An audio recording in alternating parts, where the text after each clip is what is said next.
संजय चुपचाप हॉल में बैठा तमाशा देख रहा था।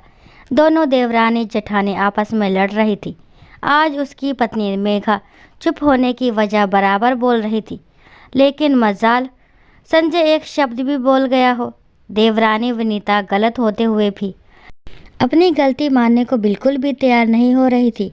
संजय ने मेघा को चुप कराने की कोशिश भी की, पर आज तो मेघा जैसे शेर पर सवार थी, किसी के रोके नहीं रुक रही थी। आखिर मन के अंदर का भरा हुआ सारा मवाद निकल निकल कर बाहर आ रहा था। आखिर सहन करते करते 1 साल हो चुका था। विनीता शुरू से ही तेज तर्रार रही है, हमेशा अपना काम मेघा पर डालकर खुद आराम से रहती थी। सासू माँ की तारीफ करके उन्हें अपने वश में कर रखा था। विनीता और मेघा की शादी एक ही दिन हुई थी, पर क्योंकि मेघा का पति बड़ा था, इसलिए मेघा का दर्जा जेठानी का था। मेघा पूरे परिवार को साथ लेकर चलने पर विश्वास करती थी, इसलिए कभी किसी काम से इनकार नहीं करती। जबकि विनीता को सिर्फ अपने और अपने पति से मतलब था। ज़्यादा से ज़्यादा हुआ तो सास ससुर का कर दिया। विनीता जब भी कहीं घूमने जाती थी तो मेघा पूरे घर का खाना बनाती थी, लेकिन जब मेघा अपने पति के साथ कहीं घूमने जाती थी तो विनीता सिर्फ और सिर्फ अपने पति का और सास ससुर का खाना बना कर रखती थी। शुरू में मेघा ने जब इसके खिलाफ बोला तो सासू माँ ने कहा, ये तो छोटी है, भूल जाती है।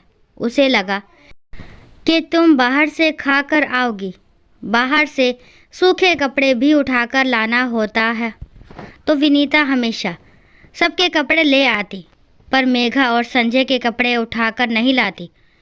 जब मेघा ने इस बारे में संजय से कहा तो संजय ने भी उसे ही समझाया, मेघा तुम बड़ी हो, तुम्हें तो परिवार को एक करके चलना है, इसे उसकी भूल समझकर माफ़ कर दो।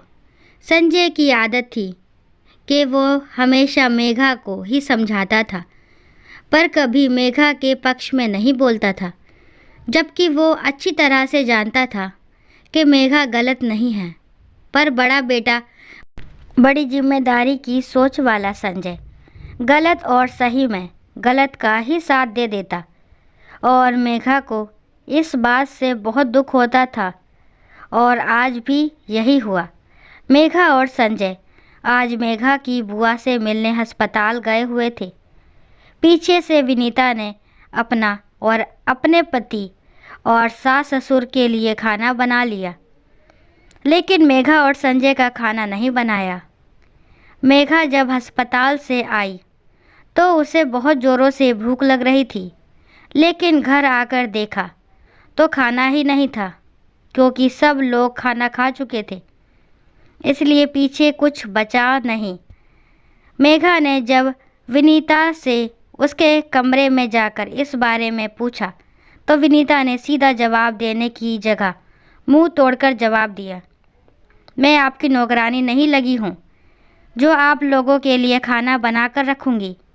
बस इस बात पर मेघा का दिमाग खराब हो गया और वो विनीता से लड़ पड़ी। हालांकि ये बात घर में किसी ने नहीं सुनी थी, इसलिए सबको लग रहा था कि मेघा ही गलत है। इतने में सास जानकी जी बाहर से घूमकर घर में आई और आते ही चिल्लाते हुए बोली, अरे शर्म नहीं आती तुम लोगों को? क्या तमाशा बना रखा है तुम लोगों ने? बाहर तक तुम लोगों की आवाज़ आ रही है। गली मोहल्ले के लोग, यहाँ तक कि आते जाते लोग घर के बाहर खड़े होकर तमाशा देख रहे हैं। अच्छा, तमाशा बना रही हो हमारे घर का? चुप हो जाओ दोनों और अंदर कमरे में जाओ। नहीं मम्मी जी, आज तो फैसला होकर ही रहेगा, मेघा ने कहा। बड़ी बहू, ज़्यादा सिर मत उठाओ, तुम बड़ी हो, आगे चलकर घर की बागडोर तुम्हें ही संभालनी है, और तुम हो के इस तरह तमाशा कर रही हो, कुछ तो शर्म रखो। मम्मी जी, ये लाज और शर्म का पाठ हमेशा मुझे ही क्यों पढ़ाया जाता है, छोटी बहू को क्यों नहीं? जब देखो ये अपनी मनमानी करती रहती है और आप कहते हो कि ये छोटी है। तो इसकी गलती को भूल समझकर माफ़ कर दो। आखिर कब तक माफ़ करती रहूं मैं? अरे ऐसी क्या गलती कर दी मैंने जो पूरा घर सिर पर उठा रखा है आपने? बड़ी बहू हो तो बड़ी बनकर रहिए ना। क्या जरा जरा सी बात को पकड़कर लड़ने बैठ गई? विनीता भी क्या कम थी, बीच में ही बोली। तभी जानकी जी बीच में बोली, अरे ऐसी क्या बात हो गई जो तू इस तरह से लड़ने को तैयार हो गई? पूरा राशन पानी लेकर इस पर चढ़ गई। मम्मी जी, जब मैं बाहर गई थी तो विनीता ने आप दोनों के लिए और खुद के और देवर जी के लिए खाना बना लिया। हमारे लिए खाना क्यों नहीं बनाया? क्या हम इस परिवार के सदस्य नहीं हैं? या हम कह कर गए थे कि हम बाहर खाना खाकर आ रहे हैं? अरे बस इतनी सी बात। नहीं बनाया तो तुम खुद बना लो, तुम्हारी जिम्मेदारी इसके सिर है क्या जो इतनी सी बात पर लड़ रही है? जानकी जी ने कहा, अच्छा मम्मी जी, ये इतनी सी बात है।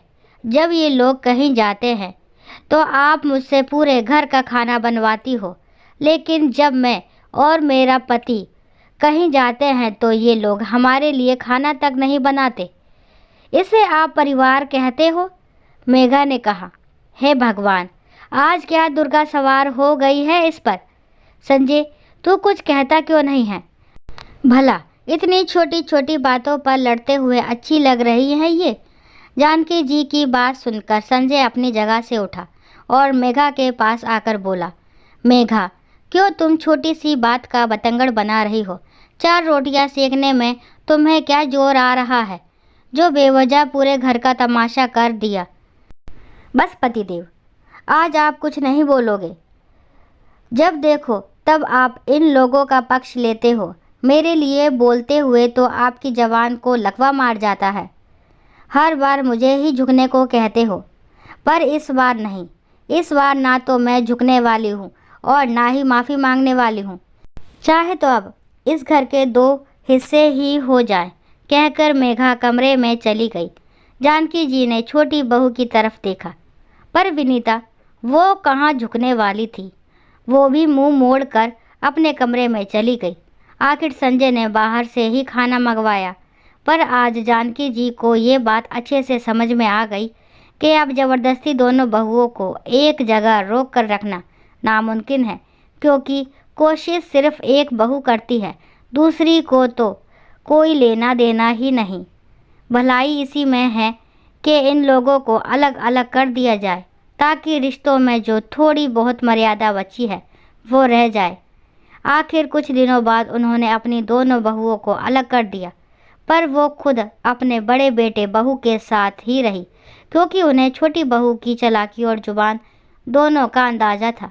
दोस्तों, आशा करती हूँ ये कहानी आपको पसंद आई होगी। अगर कहानी पसंद आती है तो प्लीज़ मेरे चैनल को लाइक, शेयर, सब्सक्राइब करना ना भूलें, और इस कहानी के बारे में आपके क्या विचार है कमेंट बॉक्स में ज़रूर बताएं। कहानी को लास्ट तक सुनने के लिए थैंक यू। राम राम, राधे राधे।